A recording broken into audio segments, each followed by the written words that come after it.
Okay, Jocelyn, Tiffany. So we have our split peas. It's probably about a pound actually, but we're making a lot of soup. But the key is cover the bottom of the pan. Beef shank, about that much if you're making a big old batch. You just half everything if you're making a smaller batch.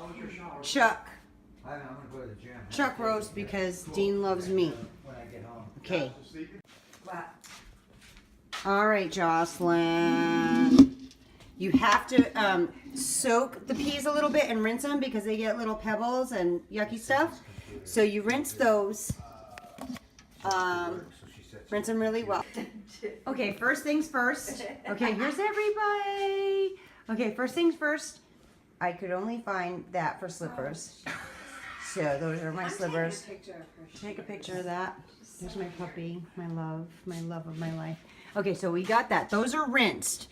Now we got beef shank, chuck roast, garlic powder, onion powder, garlic and crushed red pepper, a rough chop. We got a rough chop of a medium-sized onion. Stand by. Oh, there's Tiffany and Cindy taking a photo of my shoes. All right. Joshie! Are you going sideways and up and down? I don't know what I'm doing. You can't do that with video. Oh. Then the video gets sideways. Fuck my life. Okay, I love you. Okay, also, one Charisse, one linguiça, however you want to do it. But make sure you have like at least that much. You can always put more if you like more. All of this is going to go into the pool. So, all the meats with that and the spices, which we'll show you, all going into the pool. Okay, 3/4 of the way, 2/3, however you see that. And then that's going to, Cindy's going to, my assistant, my beautiful assistant. Yes, chef. Yes, chef. Yes, chef. Oh! Is going to, we're going to put it on the super boil burner. See? Purple. Okay, super boil and a bunch of garlic powder.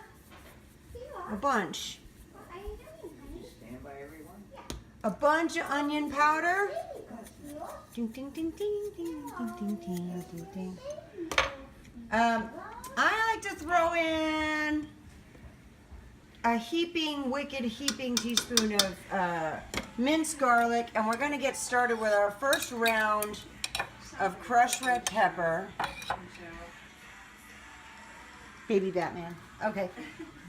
Let's do, we're going to do roughly 3 teaspoons, so about a tablespoon to start. Okay? And then we need to do a bunch of cracked pepper. I'll probably use some of that, but that's Himalayan salt, but regular salt's fine. And you're gonna need a lot of it. We're gonna under-season just a little bit because you never cover it, and it's gonna shrink down, and it's gonna get, them flavors are gonna get more intense. So that is that step. All right, Sydney. We are videotaping, so you see it? So, okay, if we had a beef shank emergency, but Tiffany had went and got new beef shank, so there's already one this size in there, and that one's going in the pool. Typically, it all goes in at once. So now, Jocelyn, like I said, at some point in the game, so let's look. These guys, I think I said an hour, but really it's probably going to take about 2 hours to break down this. Julia Child. You can see like they're starting to break down a little bit, but it's going to take a while to get them to where they barely exist anymore, and this is going to become green. Don't taste anything yet because there's a lot of raw shit in there. Okay, here's the other thing. I need a stabby fork.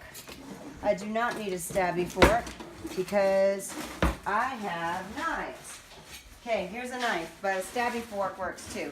This is the point in the game where you start to see it turning green a little bit, and it's, you know, been on for almost an hour now. Now I'm gonna stab it, so. That's a shank? What are you stabbing? I'm stabbing linguiça, and I'm stabbing Charisse, so those flavors will start to seep into the broth. Yeah, that's just a thing I do. There you go. But you always have to. Okay, there it goes. There's Tiffany. Ding, ding, ding, ding. Okay, so this is also for Tiff because Jocelyn and I just talked about this on the phone. Okay, so everything is in the pool right now. We got beef shank, We got a whole chuck roast. We got a thing of linguiça, a thing of chorizo, and then we have a medium rough chopped onion. We have about a pound of split peas because this is a big batch. And then we have all the spices: garlic powder, onion powder, salt, pepper, crushed red pepper, some minced garlic, and fresh ground pepper. So that's all in there. It's been in there over an hour. Still, you know, we just stabbed these guys for flavor. There's still, these peas aren't even close to being, they're about halfway done. So that's just gonna reduce down to about halfway down the pan. So we're just gonna we're gonna lower it just a smidge, and we're gonna let it do its thing, and we're gonna go in the hot tub. Okay, so we're back from the hot tub. Okay, hang on one second.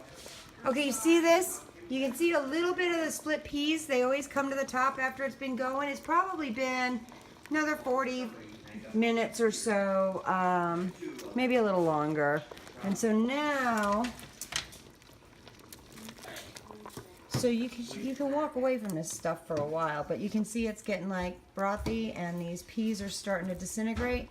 So we're getting close to tasting and seeing what it needs. That's where we are. Okay, we're almost at about that stage that I was telling you ladies, that it's reduced about halfway. Now that it's reduced about halfway, you can see that the peas are getting, let me see, I know my camera works terrible. I need a crew, yes chef. Okay, so you see those peas are disappearing and it's green. So now you taste it, and I just tasted it, and it needs quite a bit of stuff. It needs quite a bit of salt, cracked pepper, garlic powder, and onion powder. It needs all of the spices, and then it's going to need probably at least another tablespoon of crushed red pepper.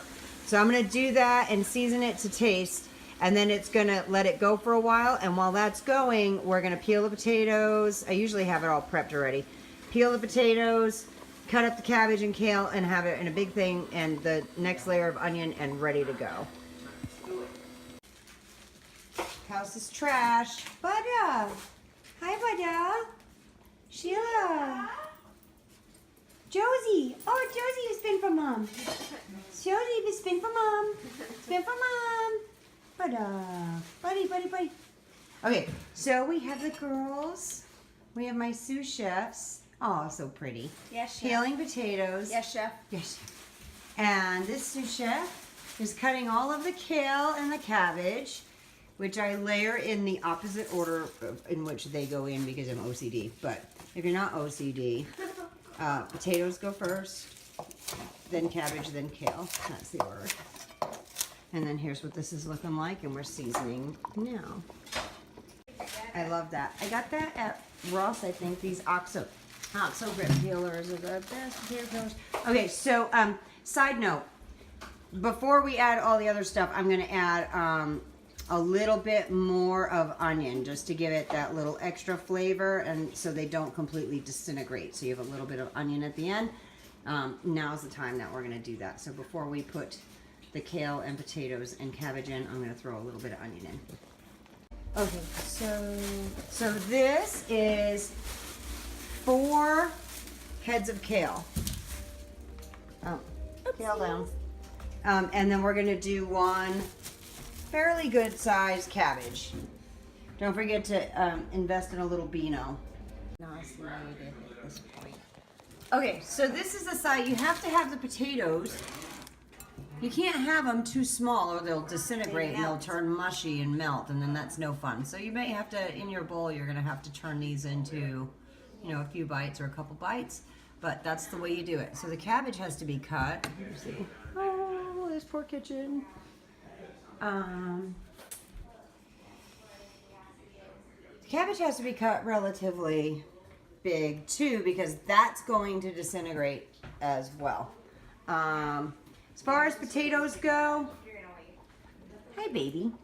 As far as potatoes go, you're probably going to do about 2.5 pounds of potatoes. It's really up to you.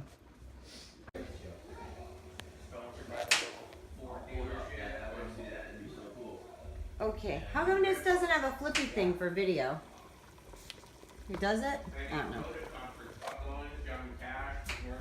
Okay, okay, so finally, so it's been about 3.5 hours total now since the start of this process, and now everybody's going in the pool, the rest of everybody. So potatoes, you see, you put as many potatoes as you want in it, but if you put too many, it's going to be too thick, and you're not going to enjoy all of that wonderful broth that we have in there. So, still quite a bit. We're making a good sized batch. So these guys are going in. They have been cut and washed. And we're going to give this a couple minutes for them to kind of get teeny bit warm through and before we add the other vegetables. Okay, so potatoes have been in and it's up to a boil, so that's about the time where you want to get this. Can I have a little assistance? Oh, never mind, I got it. Okay, cabbage. Cabbage and kale going in. Okay, so we didn't get all of the kale in yet, but we shall as it starts to melt down. And we mix it in because it shrinks considerably. And then when that gets kind of sweated out and starts to cook up a little bit, believe it or not, the secret ingredient, I have no idea why my mother did this. I think it's possible that she didn't have bouillon in the house or something and went, you know what, just grab a chicken noodle soup. And that's it. So tradition, not necessary, tastes great already. Tradition is chicken noodle soup. We're going to do that. We're going to taste because the cabbage and the kale is going to flavor it a little bit more, and then we will re-season and let it go. Okay, so that was about half the kale, and it's been in for about a minute, and it's already starting to come down. So you see how beautiful that's looking? So now we can add the rest of the kale and throw the chicken noodle soup on top. Okay, as you can see, it's quite hearty, and we still have a little bit of kale left. Maybe a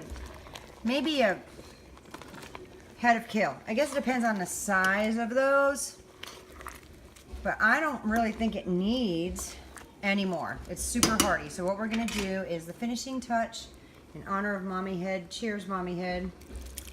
Campbell's chicken noodle soup. And there it is. Okay, I ended up using all of the kale. Somehow, it melted down rather quickly. And so look, you gotta have kale, cabbage, potato, meat, broth ratio.